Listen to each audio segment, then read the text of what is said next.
जम्मू कश्मीर और लद्दाख में 2 दिन कुछ जगह तेज बारिश का अनुमान। हिमाचल प्रदेश में भी कल कहीं कहीं हो सकती है भारी बारिश। तमिलनाडु और पुडुचेरी में कई जगह गरज के साथ बारिश की संभावना। तटीय प्रदेश समेत कुछ हिस्सों में चलेंगी तेज हवाएं। और असम और मेघालय में सुबह शाम के वक्त कुछ स्थानों पर रह सकता है हल्का कोहरा। नागालैंड, मणिपुर, मिजोरम और त्रिपुरा में भी कहीं कहीं हल्का कोहरा छाने का अनुमान। नमस्कार, आप देख रहे हैं दूरदर्शन किसान। मौसम खबर में आप सभी का स्वागत है। हम सब की ओर से आप सभी को दीपावली की हार्दिक शुभकामनाएं। मैं हूं आपके साथ ज्योत्सना टंडन। आज के मौसम खबर में हम जानेंगे कहां होगी बारिश, कहां रहेगा मौसम साफ, कहां चलेंगी तेज हवाएं, कैसी रहेगी तापमान की स्थिति, साथ ही किसानों के लिए कृषि सलाह भी। लेकिन सबसे पहले नजर आज की बड़ी खबरों पर। जम्मू कश्मीर और लद्दाख में 2 दिन कहीं कहीं भारी बारिश का अनुमान है। गिलगित, बल्तिस्तान और मुजफ्फराबाद के कुछ हिस्सों में भी तेज बारिश हो सकती है। जम्मू कश्मीर और लद्दाख में इक्का दुक्का जगह तेज हवाओं के साथ बिजली चमकने की भी संभावना है। हिमाचल प्रदेश में कल अलग अलग जगह गरज के साथ तेज बारिश की संभावना जताई गई है। कल उत्तराखंड में अलग अलग जगहों पर बिजली की चमक के साथ ही तेज हवाएं चल सकती हैं। पंजाब, हरियाणा और दिल्ली में भी कल कहीं कहीं तेज हवाओं के साथ बिजली चमकने की संभावना है। उत्तर प्रदेश में अलग अलग स्थानों पर कल बिजली चमकने के साथ ही तेज हवाएं चलने का अनुमान है। इसी तरह की तेज हवाएं मध्य प्रदेश और राजस्थान में भी कुछ जगह चल सकती हैं। तमिलनाडु और पुडुचेरी के कुछ हिस्सों में भी 2 दिन गरज के साथ जोरदार बारिश के आसार हैं। तटीय आंध्र प्रदेश और केरल में इक्का दुक्का जगह बिजली चमकने के साथ ही तेज हवाएं चलने का अनुमान है। आइए बुलेटिन में बढ़ते हैं आगे और नजर डाल लेते हैं मौसम पूर्वानुमान पर। जान लेते हैं कि अगले 2 दिन देश भर में कहां होगी बरसात और कहां रहेगा मौसम साफ। मौसम विज्ञान विभाग के अनुसार उत्तर भारत के पहाड़ी राज्यों में जम्मू कश्मीर और लद्दाख में आज कई जगह तो कल ज्यादातर जगह बारिश की संभावना है। हिमाचल प्रदेश में आज कुछ जगह तो कल कई स्थानों पर बारिश के आसार हैं। वहीं उत्तराखंड में कल यानी 15 नवंबर को अलग अलग स्थानों पर बादल बरस सकते हैं। उत्तर भारत के मैदानी राज्यों में से राजस्थान में कल इक्का दुक्का जगह बूंदाबांदी होने की संभावना है। साथ ही कल पंजाब, हरियाणा और दिल्ली में भी इक्का दुक्का जगह हल्की बारिश की संभावना है। वहीं उत्तर प्रदेश में भी कहीं कहीं थोड़ा बहुत पानी बरस सकता है। दक्षिण भारत की बात करें तो तमिलनाडु और पुडुचेरी में आज कुछ जगह तो कल कई जगह बारिश का अनुमान है। केरल में आज और कल कुछ जगह बादल बरस सकते हैं। तटीय कर्नाटक में 2 दिन इक्का दुक्का जगह बारिश की संभावना है। दक्षिणी आंतरिक कर्नाटक में भी कहीं कहीं बारिश की संभावना जताई गई है, जबकि उत्तरी आंतरिक कर्नाटक में फिलहाल बारिश नहीं होगी। तटीय आंध्र प्रदेश में आज कुछ जगह तो कल कई स्थानों पर बारिश के आसार है। तेलंगाना में 2 दिन मौसम शुष्क रहने का अनुमान है। रायलसीमा में 2 दिन अलग अलग जगह बूंदाबांदी हो सकती है। अंडमान निकोबार द्वीप समूह में आज कई जगह तो कल कहीं कहीं बारिश हो सकती है। साथ ही 2 दिन लक्षद्वीप में भी कुछ स्थानों पर बारिश की संभावना जताई गई है। पूर्वोत्तर भारत के नागालैंड, मणिपुर, मिजोरम और त्रिपुरा में 2 दिन बारिश की संभावना नहीं है। अरुणाचल प्रदेश, असम और मेघालय में भी फिलहाल बारिश नहीं होगी। हिमालय, पश्चिम बंगाल और सिक्किम में आज और कल मौसम साफ रहने का अनुमान है। इसके अलावा गांगे, पश्चिम बंगाल, बिहार और झारखंड में भी 2 दिन बारिश की संभावना नहीं है, जबकि ओडिशा में आज और कल मौसम साफ रहने का अनुमान है। मध्य भारत की बात करें तो 2 दिन छत्तीसगढ़ में बारिश नहीं होगी, जबकि पश्चिमी और पूर्वी मध्य प्रदेश में कल इक्का दुक्का जगह बारिश की संभावना नहीं है। पश्चिमी भारत के गुजरात, सौराष्ट्र और कच्छ में भी 2 दिन बादल नहीं बरसेंगे। वहीं मध्य महाराष्ट्र, मराठवाड़ा और विदर्भ में भी फिलहाल बारिश की संभावना नहीं है। आज और कल कोंकण, गोवा में भी मौसम साफ रहने का अनुमान है। और अब आइए बात कर लेते हैं पिछले 24 घंटों के दौरान हुई बारिश की। दक्षिणी कर्नाटक के भीतरी हिस्सों में कई जगह बारिश दर्ज की गई। केरल के कई इलाकों में भी बादल बरसे। तमिलनाडु और पुडुचेरी में जगह जगह बारिश दर्ज की गई। रायलसीमा के कुछ हिस्सों में भी गरज के साथ बारिश हुई। अंडमान और निकोबार द्वीप समूह में भी कई जगह बारिश दर्ज की गई। तटीय आंध्र प्रदेश में कुछ स्थानों पर गरज के साथ तेज हवाएं चलीं। तमिलनाडु और पुडुचेरी में अलग अलग जगहों पर तेज हवाएं दर्ज की गईं। केरल में भी कई जगह गरज के साथ तेज हवाएं चलीं। आइए बढ़ते हैं आगे, एक नजर डालते हैं तापमान की स्थिति पर। शुरुआत करेंगे अधिकतम तापमान के साथ। ओडिशा, झारखंड और बिहार में कुछ जगह अधिकतम तापमान सामान्य की तुलना में 3 से 5 डिग्री सेल्सियस अधिक दर्ज किया गया। पश्चिम बंगाल, सिक्किम, असम और मेघालय में भी कहीं कहीं तापमान सामान्य से 3 से 5 डिग्री सेल्सियस अधिक रहा। पूर्वी मध्य प्रदेश में अलग अलग स्थानों पर अधिकतम तापमान सामान्य के मुकाबले 3 से 5 डिग्री सेल्सियस अधिक दर्ज किया गया। इसी तरह का अधिकतम तापमान केरल के कुछ हिस्सों में भी नजर आया, जबकि विदर्भ के कई इलाकों में अधिकतम तापमान सामान्य के मुकाबले 1.5 से 3 डिग्री सेल्सियस अधिक रहा। तटीय कर्नाटक में कई जगह तो तेलंगाना में भी कहीं कहीं अधिकतम तापमान सामान्य की तुलना में 1.5 से 3 डिग्री सेल्सियस अधिक रहा। उधर छत्तीसगढ़ के कुछ हिस्सों में अधिकतम तापमान सामान्य से 1.5 से 3 डिग्री सेल्सियस अधिक दर्ज किया गया। साथ ही नागालैंड, मणिपुर, मिजोरम और त्रिपुरा में कुछ स्थानों पर भी तापमान की यही स्थिति नजर आई। इसके विपरीत राजस्थान, हरियाणा और दिल्ली में कुछ जगह अधिकतम तापमान सामान्य के मुकाबले 1.5 से 3 डिग्री सेल्सियस कम रहा। सबसे अधिक तापमान तटीय कर्नाटक के बचपे में दर्ज किया गया। यहाँ तापमान रहा 37.2 डिग्री सेल्सियस। न्यूनतम तापमान की बात करें तो पूर्वी मध्य प्रदेश में कुछ जगह तापमान सामान्य के मुकाबले 5 डिग्री सेल्सियस अधिक दर्ज किया गया। विदर्भ और मध्य महाराष्ट्र में कहीं कहीं न्यूनतम तापमान सामान्य की तुलना में 3 से 5 डिग्री सेल्सियस ज्यादा रहा। उत्तर प्रदेश में कुछ स्थानों पर न्यूनतम तापमान सामान्य के मुकाबले 3 से 5 डिग्री सेल्सियस अधिक दर्ज किया गया। इसी तरह झारखंड के कुछ हिस्सों में भी तापमान की यही स्थिति नजर आई, जबकि छत्तीसगढ़ के ज्यादातर इलाकों में न्यूनतम तापमान सामान्य से 1.5 से 3 डिग्री सेल्सियस अधिक रहा।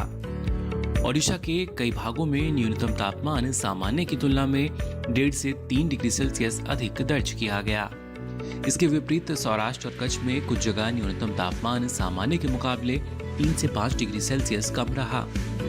जम्मू कश्मीर और लद्दाख के कुछ इलाकों में न्यूनतम तापमान सामान्य की तुलना में 1.5 से 3 डिग्री सेल्सियस कम दर्ज किया गया। मैदानी इलाकों में सबसे कम तापमान पंजाब के अमृतसर में रहा।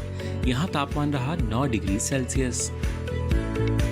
इसके साथ ही मौसम खबर में वक्त हो चला है एक छोटे से ब्रेक का। जल्द लौटेंगे वापस कुछ अन्य जानकारियों के साथ। आप देखते रहिए दूरदर्शन के साथ।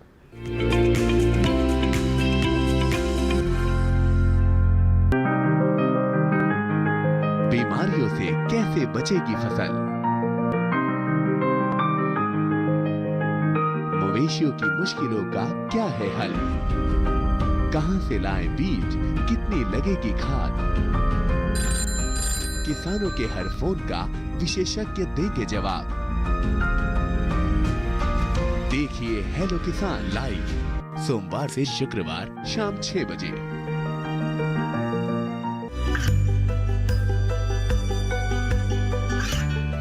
गांवों और पिछड़े क्षेत्रों में सरकारी योजनाओं की जानकारी पहुंचा। देश में कौशल और क्षमता विकास कर ग्रामीणों को सामाजिक बदलाव और विकास से जोड़ने की दूरदर्शन किसान की पहल चौपाल चर्चा देखें सोमवार से शुक्रवार सुबह 9 बजे।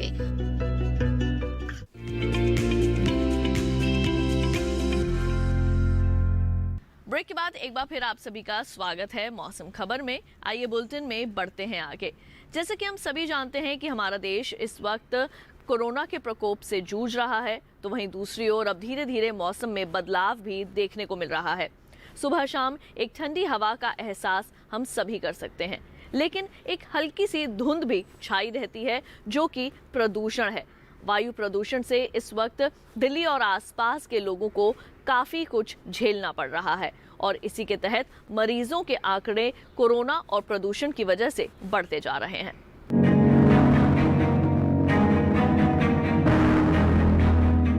विशेषज्ञों का कहना है कि हवा में मौजूद प्रदूषण के कणों की वजह से कोरोना के फैलने की आशंका ज्यादा है। इसके लिए तमाम अधिकारी अपनी ओर से हर संभव प्रयास कर रहे हैं कि मरीजों के बढ़ते आंकड़ों पर काफी हद तक काबू किया जा सके।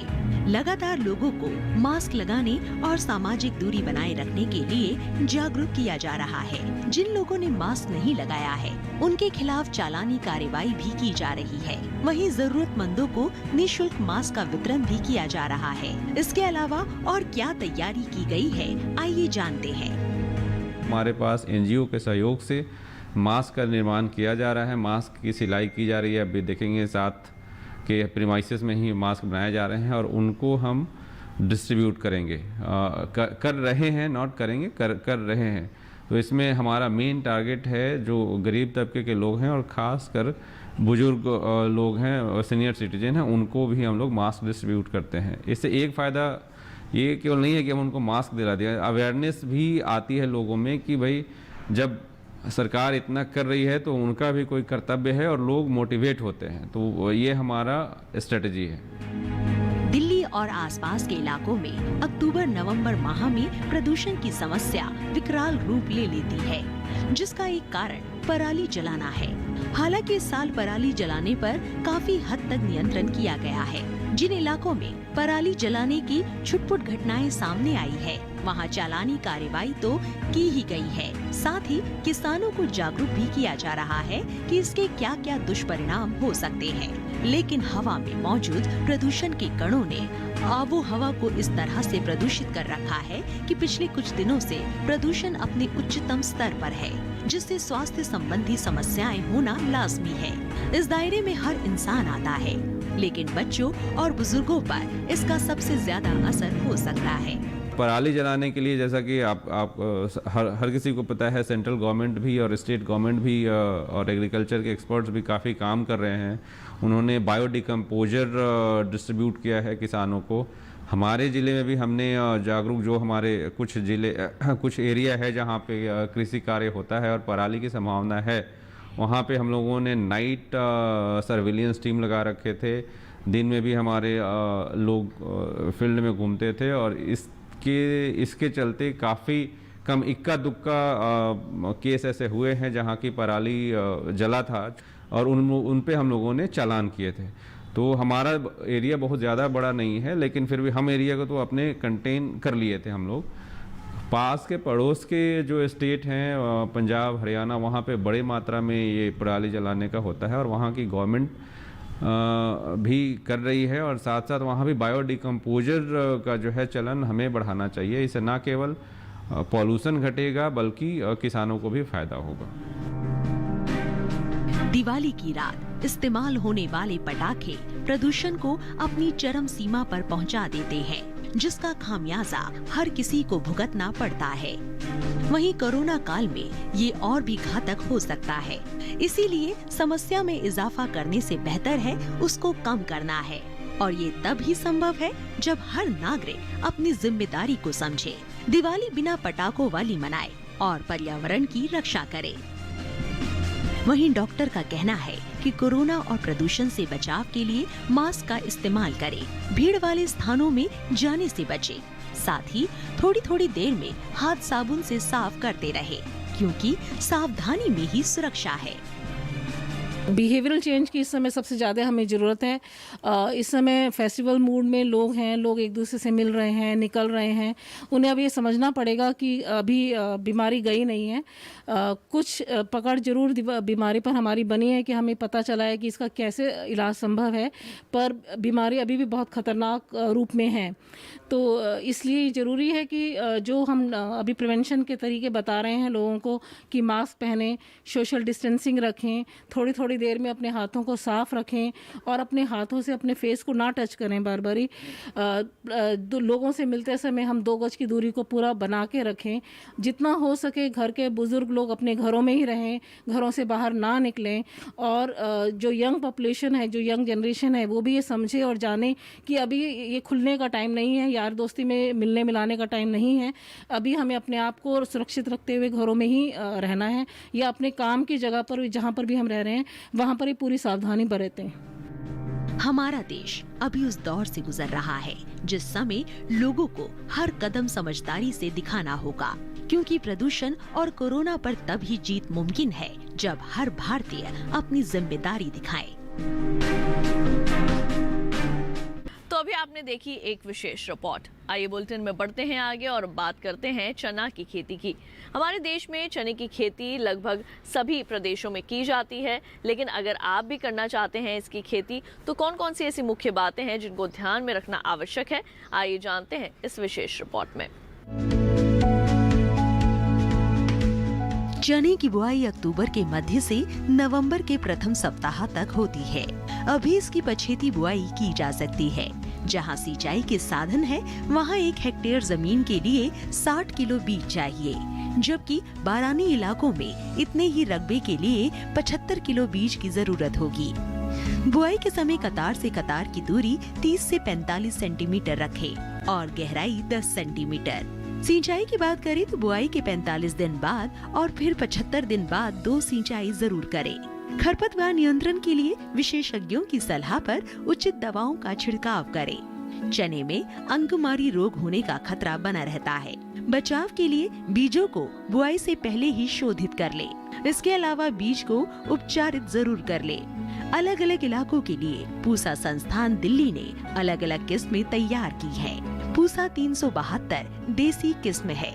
इसे दिल्ली, पंजाब, हरियाणा, राजस्थान, उत्तर प्रदेश, मध्य प्रदेश, बिहार, महाराष्ट्र और गुजरात में लगाया जा सकता है। इसकी पछेती बुआई करने पर 1 हेक्टेयर में 18 से 22 क्विंटल तक पैदावार हो सकती है। पूसा 372 की खूबी ये है कि इसमें मृदा जनित रोगों जैसे मुरझाना और जड़ गलन से लड़ने की क्षमता होती है। दाल और बेसन बनाने में ये काफी उपयोगी है और 140 से 145 दिनों में पक जाती है। तो अभी आपने आज की फसल में चना की खेती के संबंध में तमाम विशेष जानकारियां हासिल की। आइए बढ़ते हैं आगे, आपको मौसम के लिहाज से खेती की कुछ खास बातें बता दें। पश्चिमी पंजाब में तैयार धान की कटाई किसान पूरी कर ले। पश्चिमी पंजाब में ही किसान गन्ने की रोपाई करते रहें। पंजाब में इन दिनों आलू की बुआई की जा सकती है। हरियाणा में भी आलू की बुआई के लिए ये समय अनुकूल है। हरियाणा में उन्नत किस्म की गोभी लगाएं। दिल्ली और आसपास के इलाकों में गेहूं की बुआई का काम किसान कर सकते हैं। खेतों में पर्याप्त नमी को देखते हुए इस समय गेहूं की बुआई किसान पूरी कर लें। दिल्ली के आसपास के इलाकों में जल्द से जल्द आलू की रोपाई पूरी करें। इसके साथ ही मौसम खबर में वक्त हो चला है एक छोटे से ब्रेक का।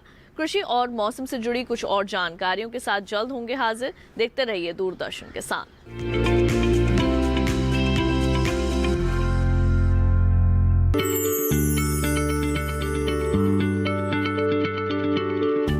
क्या आप किसी बीमारी से परेशान हैं? चाहते हैं डॉक्टर की सलाह? तो हम हैं आपके साथ। बताएंगे आपको जीने की राह। समस्याएं आपकी, समाधान देश के मशहूर विशेषज्ञों के। घर बैठे बात करें देश के जाने माने डॉक्टरों से। हमारे लाइव प्रोग्राम स्वस्थ किसान में हर शनिवार शाम 6 बजे से 7 बजे तक। ये कामयाबी है अन्नदाता की। ये कहानी है खेत और खलिहानों की। कैसे करें अपने पशुओं की देखभाल, जानिए गांव-गांव के किसानों का हाल। देखिए गांव किसान सोमवार से शुक्रवार दोपहर 12 बजे सिर्फ डीडी किसान पर।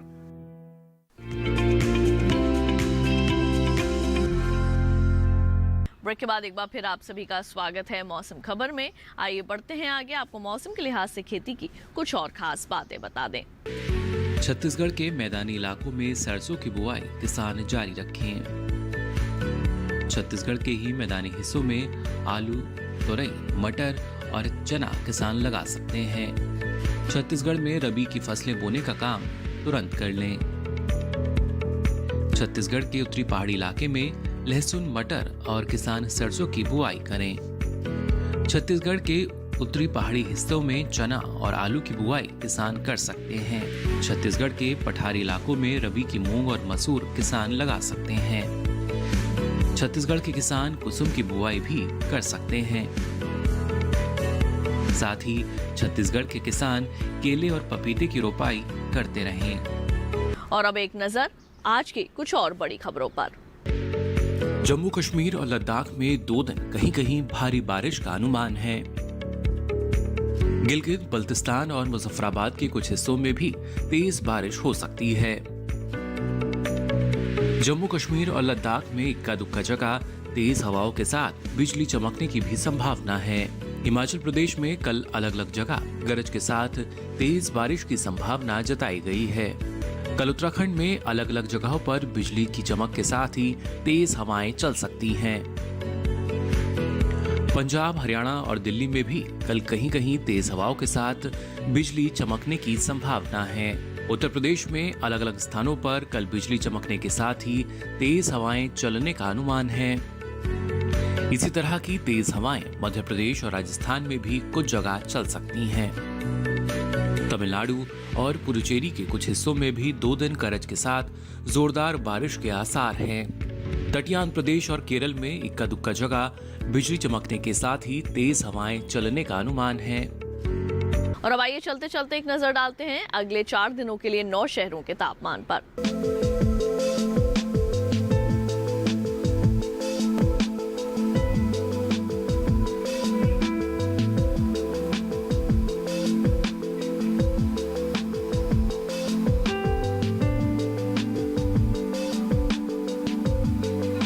तो इसके साथ ही मौसम खबर में केवल इतना ही। उम्मीद है कि मौसम खबर से आप सभी को मदद मिल रही होगी। मौसम का ताज़ा हाल और कृषि सलाह लेकर फिर होंगे हाजिर। देखते रहिए दूरदर्शन किसान। मुझे दीजिए इजाजत। नमस्कार।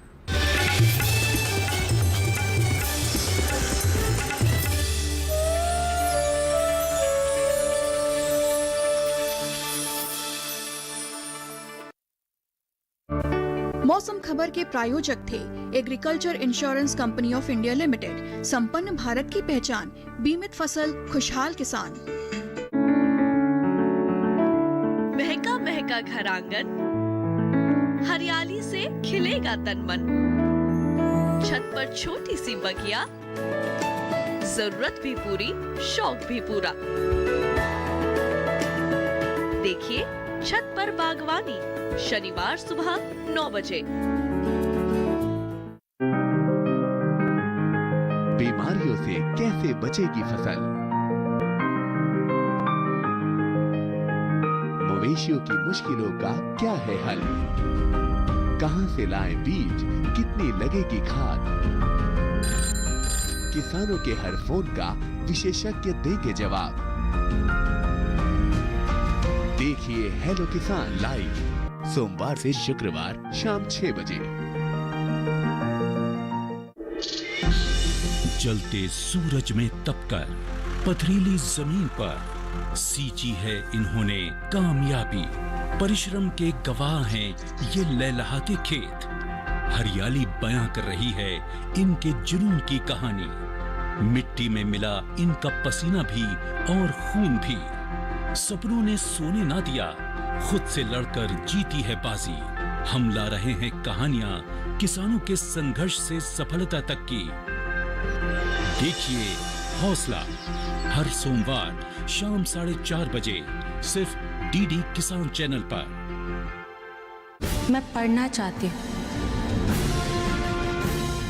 और कुछ बनना चाहती हूँ।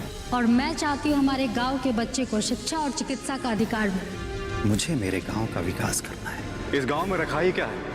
मुझे तो शहर जाना है और बड़ा आदमी बनना है। हमें तो सिर्फ पैसा कमाना है। रास्ता सीधा हो या टेढ़ा। जहाँ सुमति तहाँ संपत्ति नाना, जहाँ कुमति तहाँ विपत्ति निधाना। किसके रोके रुका है सवेरा, सोमवार से शुक्रवार रात 9 बजे डीडी किसान चैनल पर।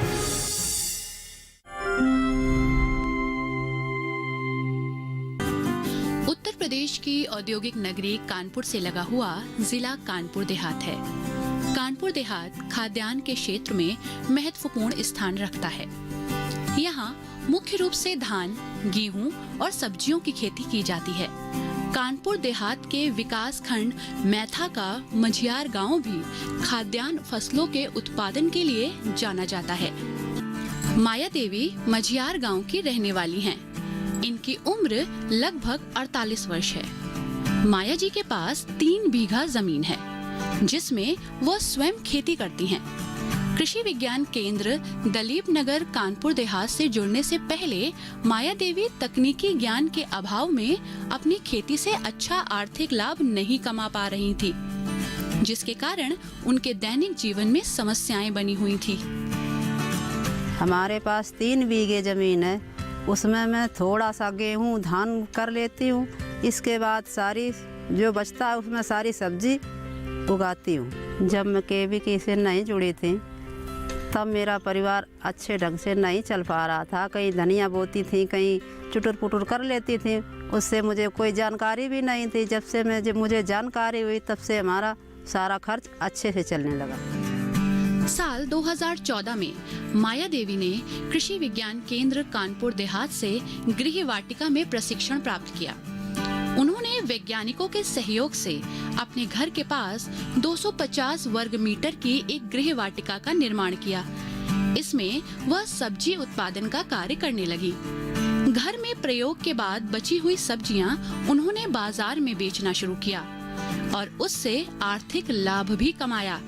सब्जी उत्पादन में आर्थिक लाभ को देखते हुए उन्होंने अपनी खेती योग्य जमीन पर भी सब्जी उत्पादन शुरू किया और इस कार्य में उन्होंने कृषि विज्ञान केंद्र के वैज्ञानिकों से तकनीकी सलाह ली।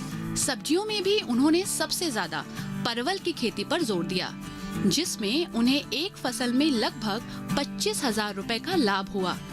इसी प्रकार उन्होंने प्याज की खेती पर भी जोर दिया और लगभग 8,000 का लाभ कमाया। इसके अलावा माया देवी मौसमी सब्जियों का उत्पादन कर अपनी आर्थिक स्थिति को बेहतर बना रही हैं। सबसे पहले मैंने गृह वाटिका एक बनाई 1 बिस्वे में। उसमें मैंने गाजर, मूली, पालक, सरगम, चुकंदर यानी सारी चीज अपनी सब्जी उपलब्ध की। उससे भी मुझे बहुत अच्छा प्रॉफिट हुआ। उससे मैं अपना सारा खर्च चलाती हूँ। हमारा बहुत अच्छे से परिवार चल रहा है। माया देवी न सिर्फ सब्जी उत्पादन का कार्य कर रही हैं, बल्कि पशुपालन के क्षेत्र में भी आगे बढ़ रही हैं। दुग्ध उत्पादन से माया देवी लगभग 10,000 रुपए सालाना कमा रही हैं। हमारे पास पशु हैं, भैंसें हैं। उससे मैं 15 लीटर दूध निकालती हूँ और वो दूधिया को ना देकर बाजार ले जाकर के अपना स्वयं ही धंधा करती हूँ। उससे हमारा अच्छा पैसा निकलता है। उसी से अपना सारा परिवार का खर्च चलाती हूँ। माया देवी ने कृषि विज्ञान केंद्र दलीप नगर के तकनीकी सहयोग से सर्दी के मौसम में मशरूम उत्पादन का भी काम शुरू किया है। सब्जी और पशुपालन से हमने अपने बच्चों को पढ़ाया लिखाया, सब्जी का धंधा किया और हमने अपने बच्चे और बच्चियों की शादी की और अपना घर भी बनवा लिया। इस तरीके से अपना हम परिवार में कल कुशल से रह रहे हैं। माया देवी के पति सुखराम भी उनका खेती और पशुपालन कार्यों में सहयोग कर रहे हैं। माया देवी अपने परिवार के साथ खुशहाल जीवन बिता रही हैं। गांव में उनका मान सम्मान भी बढ़ा है।